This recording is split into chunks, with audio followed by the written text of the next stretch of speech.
아침 묵상에 오신 여러분들을 환영하고 축복합니다. 하나님께서 새로운 날을 허락하셨는데요. 새로운 날에 걸맞는 새로운 은혜로 오늘 우리의 인생을 지킬 줄 믿습니다. 오늘은 신의 산 언약이라는 제목을 가지고 출애굽기 19장 1절부터 25절까지 말씀을 좀 더 살펴봤으면 좋겠습니다. 우리 먼저 4절부터 5절까지 말씀 같이 한번 읽어볼까요?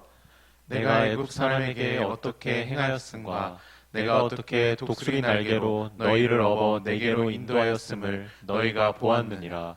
세계가 다 내게 속하였나니 너희가 내 말을 잘 듣고 내 언약을 지키면 너희는 모든 민족 중에서 내 소유가 되겠고. 이스라엘 백성들이 출애굽을 한 다음에 석 달 후에 시내 산에 도착합니다. 시내 광야에 도착을 해요. 이 광야에 도착을 해서 뭘 하냐면 하나님과 언약을 맺게 됩니다. 근데 이 약속이라는 게 두 당사자가 되어 있죠. 약속은 혼자 하기도 하지만 당사자가 있어요. 오늘 본문에서는 하나님과 이스라엘 백성이죠. 그래서 두 당사자가 있는데 두 당사자가 서로 약속을 맺을 때 해야 될 일이 있어요. 그건 뭐냐면 하나님의 입장에서는 약속을 맺을 때 그 약속을 지키셔야 돼요. 그리고 백성 입장에서는 뭘 해야 돼요? 그 하나님의 약속을 믿어야 돼요.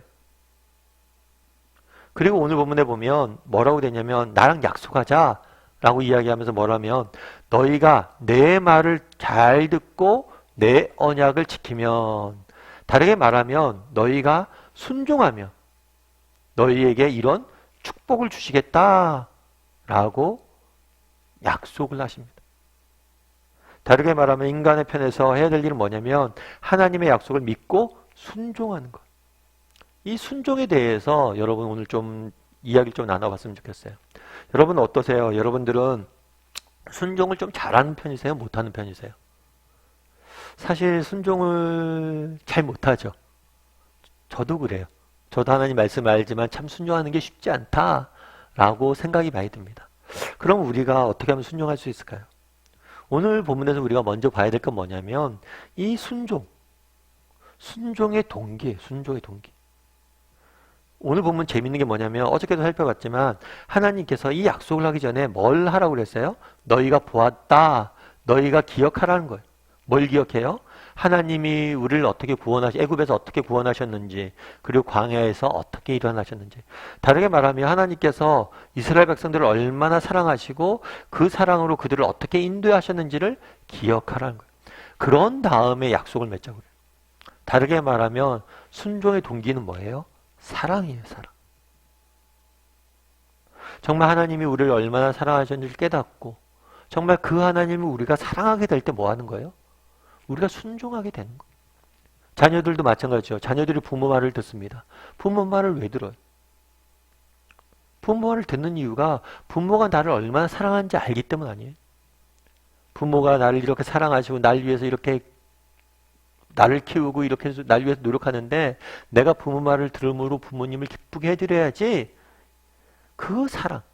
결국에 순종의 동기는 뭐냐면 사랑이에요. 부모의 사랑을 깨닫고 부모를 사랑하기 때문에 순종하는 거예요. 하나님의 사랑을 깨닫고 하나님을 사랑해서 순종하는 거예요. 결국에 우리의 순종하는 동기는 뭐냐? 하나님을 사랑하기 때문이고 하나님을 기쁘시게 하기 위해서 그런 거예요. 그래서 순종의 열매는 어떤 무엇이 아니에요. 우리의 순종의 열매는 뭐예요? 하나님을 기쁘시게 해드리는 것입니다. 결국 우리가 순종하지 못한 이유는 뭐예요? 하나님을 사랑하지 않기 때문일 수 있어요. 하나님에 대한 사랑이 식었기 때문일 수 있어요. 우리가 정말 하나님을 사랑한다면 우리는 순종하게 되어 있어요. 그래서 내가 정말 목사지만 저도 순종하지 못한 이유는 뭐냐? 어쩌면 내 안에 하나님에 대한 사랑이 식었기 때문이죠. 그럼 우리의 사랑을, 이 식은 사랑을 어떻게 다시 한번 뜨거워지게 할 수 있어요? 그건 또 다시 돌아가서 뭘 하는 거예요? 받은 사랑을 기억하는 거예요. 우리가 얼마나 사랑을 받은지 기억할 때 사랑하게 되는 거예요. 저도 마찬가지 아니겠어요? 저희 부모님 참 내가 어렸을 때 참 그렇게 수고해서 나를 키우셨지, 이 마음이 들면 이 사실을 기억하면 뭐예요? 전화 한 통화라도 부모님한테 하고 따뜻하게 말 한마디를 하게 되는 거예요. 그걸 자꾸만 잊으니까, 부모에게 받은 사랑을 잊으니까 우리가 전화도 안 하고 따뜻한 말도 안 나오는 거겠죠. 결국에 문제는 뭐냐?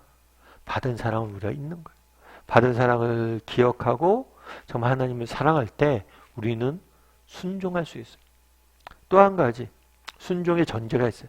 그건 뭐냐면 동기가 사랑이면 순종의 전제는 뭐냐면 신뢰예요, 신뢰. 하나님을 신뢰할 수 있어야 돼요. 여러분 몸이 아프다고 가정해 보십시오. 누군가 와서 승원아 왜 아파? 이렇게 이렇게 아파. 그래? 이건 내가 먹던 약인데 너 먹을래? 그럼 여러분 먹겠어요? 그런 생각하겠죠. 아유, 너 의사도 아닌데 네가 준 약을 내가 먹으면 이상하지 않을까? 이렇게 생각했죠. 그렇죠. 의사도 아니겠죠. 겉으로는 한 증상은 비슷하지만 다를 수 있잖아요. 아무나 주는 약이라고 먹을 수는 없어요. 의사가 처방한 약을 우리는 먹습니다. 왜요? 우리가 의사를 신뢰하기 때문에. 왜 우리가 순종하지 못하냐? 어쩌면 하나님을 신뢰하지 못하기 때문에. 그래서 물어야 돼요. 난 하나님을 신뢰하고 있는가? 하나님을 얼마나 신뢰하고 있는가? 그래서 먼저 이야기하잖아요.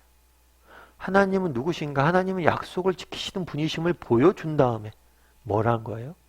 너희가 나를 보고 믿으라는 거예요. 마찬가지로 우리가 성경을 배우는 이유, 아침 묵상하는 이유가 뭐예요?